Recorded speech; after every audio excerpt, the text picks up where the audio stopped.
G'day YouTube, my name's Lance and welcome to Bundy Bear's Shed. Well, the weather report. Well look, it's been nice and sunny, cool mornings, nice and sunny, but apparently this week we're going to get a really cold blast. It's Tuesday after work now. I didn't get a chance to do a stew on the weekend this weekend. Just had everything bloody happening, catching up. I was crook for the last week, 10 days with tonsillitis, so yeah, it just made me feel like shit for a few days, for a week I suppose. So I didn't go to work. I snuck up the shed here and I'd sneak up and do a little bit until I started feeling a bit worn out. Then I'd go back to the house again. So I got a little bit done on the Fergie. I've got a new coil put on. I've got the regulator ready to go on down underneath there. We've got a new regulator off Spares, and we have a new wiring harness ready to go on, a generator, and you may notice I've got the radiator in the TEA20, the hose is all on. Yeah, I just kicked along doing little bits and pieces, so yeah, as I felt like it, and when after an hour or two if I felt a bit dicky, I'd go home and have a camp and settle down again. But I just finished the antibiotics now, going well, feeling okay, still a bit doped, but feeling good. Yeah, so we'll just poke along nice and gentle, I suppose. I went and got me COVID hit last Friday, and yeah, they said, oh, you might have side effects and this and that, but look, none that I'm aware of. Yeah, didn't grow two heads, leg didn't fall off or nothing like that, so I'm still going okay. I had the AstraZeneca one, and look, in a little while, 11 weeks or whatever it is, I've got to go and have the second shot, so then I'll be bulletproof, eh? Who knows? A couple of interesting things have been going on. The bonnet for the 135 that I spoke about quite a few months ago, I've started cleaning up my shed a little bit because it was one of those things where I was a bit crook and I could poke around doing that and poke around over here, and I started it, and I just kept finding more and more stuff, so I had a bit of a clean up, and the new bonnet I got from Quality Tractor Spares, or Quality Tractor Parts for the 135, I've got it out and had a good shuffle around with it, and look, it is way better than the old one. Look, there's still a few things playing up, but I'll take the camera for a walk shortly. And I'm doing the old bonnet and the new bonnet together, so I've been 5 or 6 days on these bonnets playing around. And look, some of the playing around was entirely my own fault. The other day, the bonnet that I've had for a couple of years, it pissed me off because it wasn't right. I sanded it right back. I tried to fit it in the sandblaster and it wouldn't quite work in there, so I sanded it right back, and I'd forgotten I'd run out of thinners, so I thought, well, I'll put a little coat of primer. So I had a coat of Bunnings grey surface primer. Covers all, cover it with any paint, new beauty, so no worries, I did that. And rather than go to town the next day, I had a bit of like etch primer, a dark etch, and I thought, well, that'll go on good, but I didn't have any thinners, and I thought, well, to get some of the little humps and holes, I did want to put it on thick, so I just put it on straight, no thinners, which was something you can do. You could thin up to 10% if you chose to, but I plastered that on and fucking lovely, no worries at all. And anyway, I sanded it, and I got it pretty close, and I thought, right, I'll put a wet coat on top of this now, and by putting a wet coat on, I'll be able to get a good eye, because when you put that stuff on dry with no thinners, it's a dry finish. And I thought by putting a wet, when you've got that little bit of shine, you can just have a bit of a look down your panel and see how you're going. So I did that, and I noticed a little bit of a crackle coming one of the corners, and I thought, I don't know, perhaps I didn't clean it properly or sand it properly. So I had a look at it and I thought, something's not right there. So I started fiddling with it just to see, and the corner of the paint come up, and I actually could get a scraper and I could actually peel the paint off in sheets. It would come off in sheets. And what had happened was the thinners from the wet coat had gone down through the dry, and it had reacted with this Bunnings primer and it wouldn't set again, and it was just buggered, yeah. So I decided to pull the whole bike down again, and lesson learned, yeah. So I said, bugger it. I went into town then, and I bought some thinners, and I bought some of the Bear Coat primer. And so far it's been going good. I've spent quite a while on it, so because it's not bad. They are coming up nice. We will go for a bit of a walk around soon. I've got the back wheel centres off the trekking tractor ready to paint almost, and so the bonnet's going forward. That's a step in the right direction. This little tractor's going forward slowly. Yeah, the next thing will be to put the generator in the wiring harness. I'll get all that set up. I've been looking at this distributor here, and I was going to leave it on, but I can't get any parts for it, new points and that. So I went to a place yesterday, Sunday.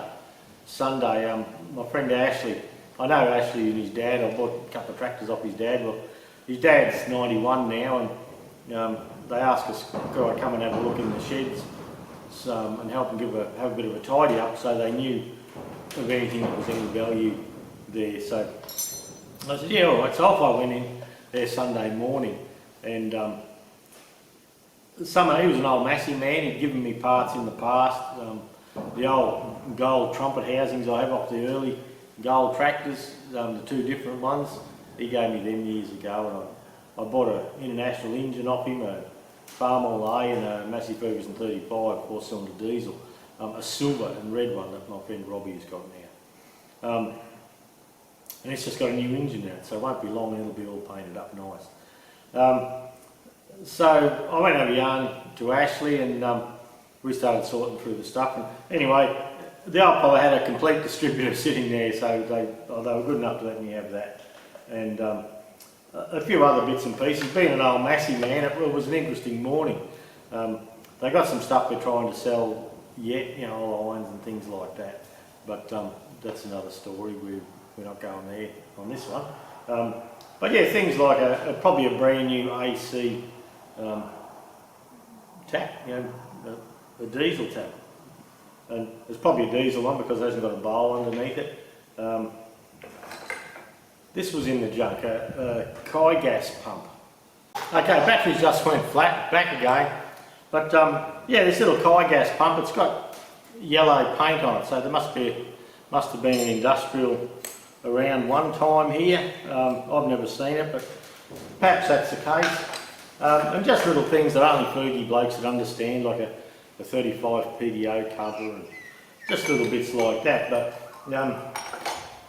a couple of old books, the old fellas collect books as I do, and one thing that was really interesting was a set of Massey Ferguson overalls with the genuine Massey Ferguson, it's the red emblem on it. He had some old overalls there, and the old overalls that they'd thrown out had the triple triangle on, but look, they were very dirty and worn and patched, and like those things were back then. So I went and helped them over there for the whole morning. Then we've arranged to go back again next Sunday to do a bit of a finish off, just to let them know what's there.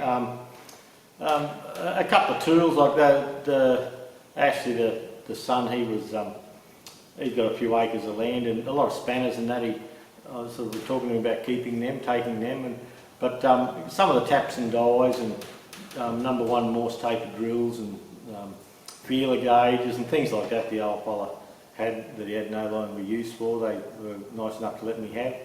And Shinano 1/2-inch drive air gun that doesn't look like it's ever had an air fitting on it, and a Shinano 3/8 drive air drill, and just little things they were kind enough to let me have. And I bought a Howard Terrier rotary hoe, a walk-behind rotary hoe. So I paid $500 for that, and I showed my mates and they said, oh, you can get them for half that. But look, a deal's a deal, that's fine. It was just a nice little thing, and they've been kind to me with some of the rest, so we'll just let that ride, we won't stress. It's a nice little thing. I suppose I'll get it going and we'll do a bit of scratching around and have a mechanical chook for duty. And yeah, they're just nice and easy to take to shows too. Sometimes if you want to go to a show and yeah, a bit pushed for time, you can just run something like that up on the trailer and go. So we'll see how it all goes. The another thing that I've got in my hot little hand here is it's a thing called a scrunnel, and this is an Australian made product, and I'll go out and I'll put it on the Triton in a little while. And what it is, it's for the later diesel cars, or any car, you know, when you've got the screw-in cap for the fuel cap. And this fella Newt worked out that if you're out west, or you know, where you've got to carry your fuel and you're trying to get a flexi spout in or bug around with it, it's just a pain in the arse. So he invented this thing, and this screws in where your filler cap goes, and you have a lock nut so you can lock it in the position that you need it. Then that gives you two hands to refuel. And I'll put a couple of photos at the end of the stew here that he's found Bobcats that it fits, and he asked me about it fitting tractors, but I don't know of any tractors that would have that small of an inlet sort of thing for the fuel. So, but look, well, if you go to scrunnel.com.au, we stock them at Queensland Tractor Spares now. They're just a good Aussie thing, but there is a scrunnel.com.au website. There's a few pictures and videos and that of them there. That's just a nice little thing. I just like it. It took my fancy because I'm always filling things up with bloody funnels and you haven't got enough hands, and I thought, well, there you go. Newt's bothered to sit down and have a look at that. Now, there's a YouTube channel, a fellow I call a friend, Mr. Buckaroony, and Buck had a video on this as well when they were playing with it with his BT50. So we'll go outside and I'll set the camera up and I'll just show you what it does and the benefits of it, sort of thing. I haven't got any fuel to put in the car, but we can screw it into the filler and look, just show you how it works. So hang tight, we'll go handheld, we'll go Bundy Bear on tour. Alright, see ya. Okay, we're over here at the Triton now, and they have a screw-in fuel cap, and apparently, I didn't know, but most of these caps are the same. So if you need to fuel it up out bush, you can pop this on, screw that in like that, line him up, tighten that lock nut, and there you are. You can pour, I'll just pan back out a little bit, but yeah, you can pour with a jerry can or something into there, and that's not going to turn around on you or disappear. So I just thought it was a great idea, good little Aussie invention. Scrunnel, you may be able to see the logo there, scrunnel.com.au. This is the important bit, the Australian made. I'll just pop my fuel cap back on while I think about it. And that's it, scrunnel.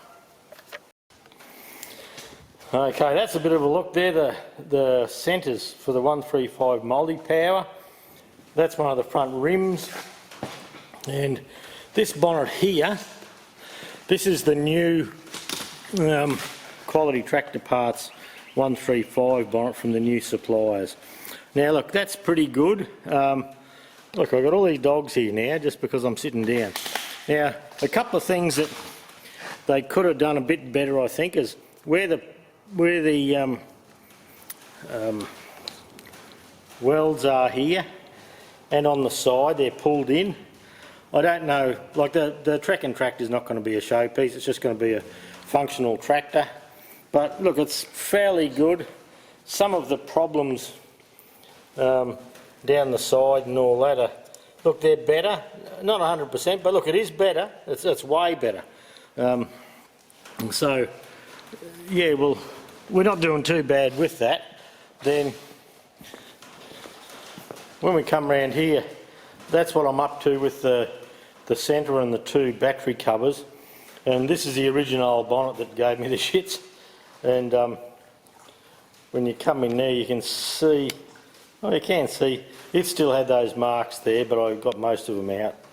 But there's a few humps and hollers, but I've been slowly working away at it and working away at it. There's a machinery show coming up in Billawheeler on July 17, 18 or 18, 19 that weekend. So I thought I'd just set myself the goal of trying to get the 135 to that show.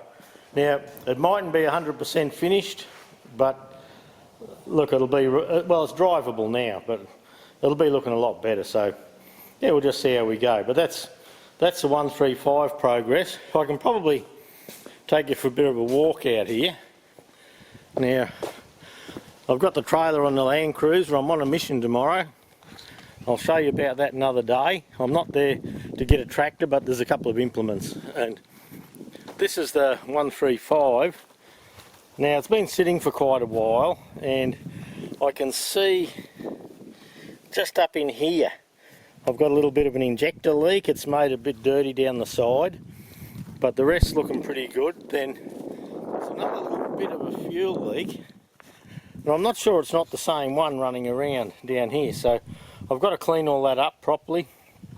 And oh look, there's a few little jobs to do on the tractor, but I'm going to put a bit of an effort in over the next couple of weeks and try and finish this off. It's been a couple of years. I should have had it finished a couple of years ago.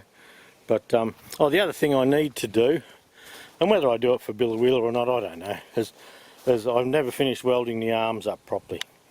So I was going to put Cat 2 ends on and all that, but all we have to do there is the arms, but the paint and all that will take preference. So it'll be a nice little tractor. It's just, oh, I've frigged around with that bloody bonnet for so long, it just gave me the shits, and in the end I walked off. I thought, well, bugger it, I'm not bloody putting any more time into that. So I've got a few old Fergie bonnets hanging around, 135s, and we may be cutting and shutting yet. There may be another project on the go, but yeah, look, we'll see how we go. We'll get one thing done first.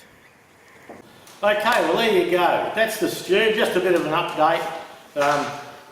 I've been alright doing sanding and all that, but look, I'm coming good, I'm pretty good now. So we'll just try and work along. And yeah, of an afternoon after work I can poke along with this, but this evening I might get the sander going and see if I can do a little bit more sanding. I'm on the stage where I'm wet sanding, and I'm not sure where I should stop just yet. We'll see, we'll work it out. But hopefully one of those bonnets, whichever one comes out best, is going on the 135 6-speed, the little show tractor. And the bonnet that's not so good, it's going to go on the multi-power, the trekking tractor, where it's just it'll be a workhorse. So we'll see how we go with it. I don't know if you're aware that I've got all the wheels and tyres on and the front axle all finished on this. I just can't remember what I showed you last time. I've got the radiator shroud on. I had to fiddle with that a bit and move the whole radiator across to stop it making noise. But yeah, I've also, the rod coming from the brake was on top of the hook here for the clutch, so I fixed that up. And that was just little jobs while I was crook. I could come and have a fiddler for a little bit and poke off home when I didn't feel like it. So anyway, that's it for this week. Thanks for dropping by. We'll catch up next week, and hopefully I'll have some more to show you on the bonnets. It's like watching paint dry, watching me work on stuff. Spray it on, sand it off, spray it on, sand it off. Probably not very interesting, but I'm hoping I'll get a nice job in the end. So I'm going to stay with it now, no walking off, and hopefully, well, that'll be my main job now. I've got a bit of focus to try and get that little tractor to Bill a Wheeler. So look, we'll see how we go. If not, Goldie's always there ready. Alright, catch you next week, eh? See you.